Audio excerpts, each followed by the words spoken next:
Number one, there's zoning reform. Our current zoning code, which we call the Land Development Code in the city of Marquette, restricts the kinds of housing that can be built in the city of Marquette. So there are some neighborhoods where it's very difficult or even impossible to build a duplex, or to convert an existing single-family home into a duplex, or to build a granny flat or an accessory dwelling unit in your backyard.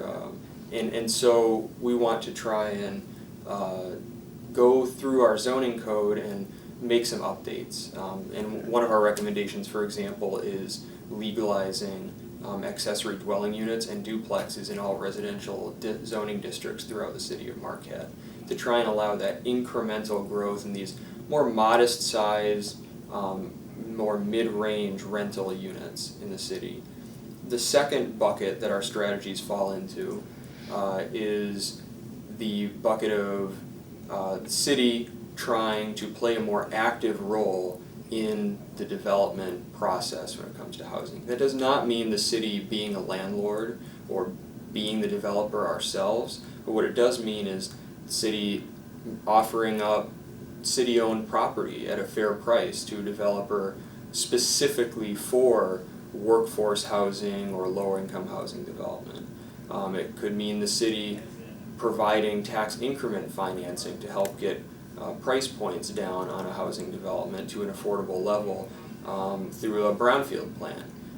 This is not fundamentally different from what we've done in terms of providing city land and Brownfield TIF to fund market rate luxury housing development near the lakeshore. So why not do it for affordable housing? And then finally, the third and final bucket, and we spent a lot of time in the recommendations section of the plan talking about this. We can't do it all on our own. This is not a problem that the city is going to be able to solve on its own.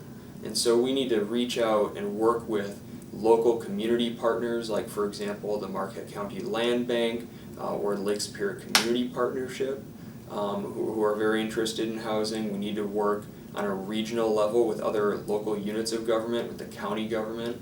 And in fact, there's already some discussions happening at the regional level, so that recommendation is already being implemented with regards to conversations between local governments about housing.